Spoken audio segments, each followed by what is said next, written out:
Saudari-saudara umat Allah yang terberkati, kembali kita berjumpa dalam katekesi visual Mana, Makanan Perjalanan Umat Beriman. Kemarin kita bersama-sama sudah mengulas tentang pengantar dari liturgi Ekaristi. Sebagaimana saya sampaikan pada minggu yang lalu, bahwa liturgi Ekaristi terbagi dalam 3 pilar, yakni persiapan persembahan, doa syukur agung, dan juga ritus komuni. Nah, saat ini kita akan membahas mengenai persiapan persembahan. Dalam perayaan Ekaristi, setelah liturgi Sabda berakhir yang ditandai dengan selesainya doa umat, maka perayaan Ekaristi akan dilanjutkan dengan persiapan persembahan. Nah, persiapan persembahan adalah pilar pertama dalam liturgi Ekaristi yang mengawali atau membuka rangkaian ritus dalam liturgi Ekaristi. Pada bagian persiapan persembahan ini, bahan-bahan persembahan alangkah baiknya jika dibawa oleh umat dan diserahkan kepada uskup atau imam atau diakon.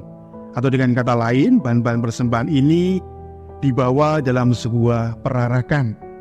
Namun jika tidak memungkinkan, perarakan itu bisa ditiadakan.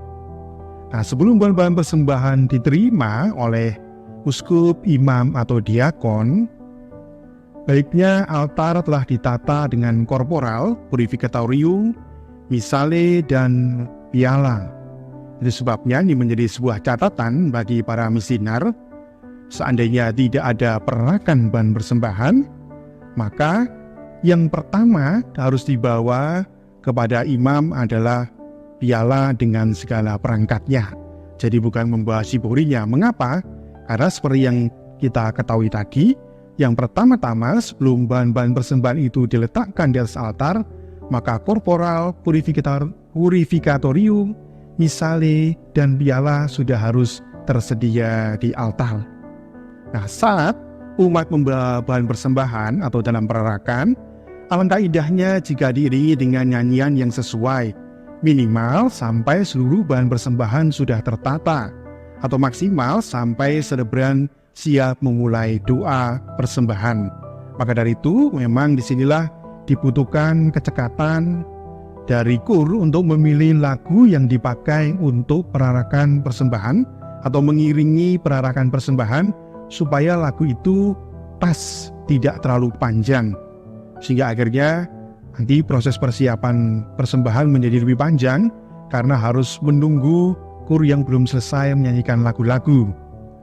Nah, sebagaimana saya katakan, jika tidak memungkinkan, memang bahan persembahan cukup dibawa atau diantar oleh misinar atau pelayan altar. Dalam perayaan Ekaristi, bahan persembahan utama yang dipakai adalah roti dan anggur. Nah, pertanyaannya, mengapa roti dan anggur? Kok bukan bahan yang lain? Nah, karena kedua bahan tersebut sudah digunakan oleh Yesus sejak semula saat ia melakukan perjamuan terakhir. Yesus bersama para muridnya saat melakukan perjamuan terakhir yang kemudian dimaknai sebagai perjamuan Paskah Kristus dan cikal bakal liturgi Ekaristi, telah menggunakan bahan roti dan anggur sebagai bahan persembahan.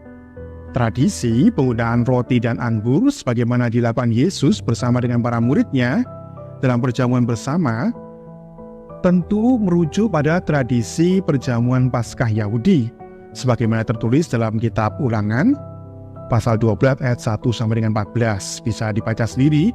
Itu adalah ketentuan dari Paskah Yahudi yang merupakan peringatan akan peristiwa pembebasan bangsa Israel dari perbudakan Mesir. Jadi dengan merayakan Paskah Yahudi, bangsa Israel diajak untuk mengenangkan dan merayakan peristiwa mereka dibebaskan oleh Allah karena kasih Allah yang begitu luar biasa dari perbudakan. Nah, pembebasan ini atau teologi pembebasan dari perbudakan ini yang kemudian juga nanti dipakai dalam peristiwa penebusan Yesus Kristus. Memang bedanya dalam tradisi perjamuan Paskah Kristus tidak ada kurban anak domba yang disembelih sebagaimana dalam tradisi Paskah Yahudi. Mengapa? Karena Kristus sendirilah Sang Anak Domba Paskah yang memberikan dirinya sebagai kurban keselamatan bagi kita. Dialah Sang Anak Domba Paskah yang tak bercacat, yang memberikan tubuhnya dan mencurahkan darahnya agar kita mengalami keselamatan. Roti dan anggur yang digunakan dalam perjamuan terakhir sudah merupakan wujud nyata kurban daging dan darah Anak Domba Paskah.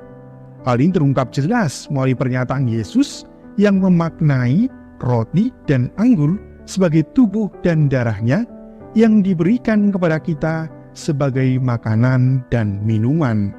Sebagaimana dikatakan dalam Injil Matius pasal 26 ayat 26 sampai dengan 28.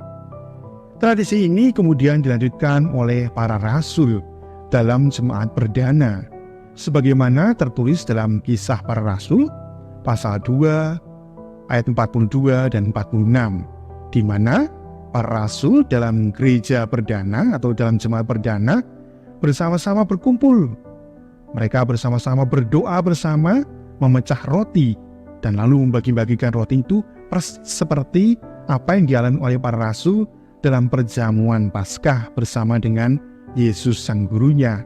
Dan tradisi itu dilakukan gereja hingga saat ini, yang lalu kita kenal dalam liturgi Ekaristi yang selama ini kita rayakan. Roti yang digunakan sebagai bahan persembahan bukan roti sembarangan.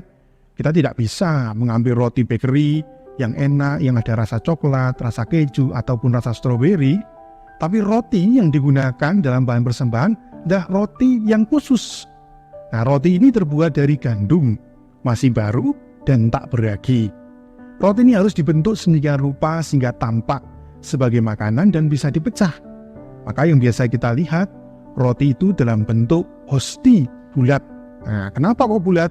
Itu melambangkan keutuhan, kesempurnaan, bahwa Kristus memberikan dirinya secara sempurna, dan kita pun yang menyantap roti atau hosti atau tubuh Kristus ini sungguh-sungguh disempurnakan, dikuduskan dan disatukan dengan Kristus sendiri, dan juga seluruh jemaat gereja menjadi satu kesatuan yang tak terpecah-pecah, dalam arti yang tak terpisah-pisah.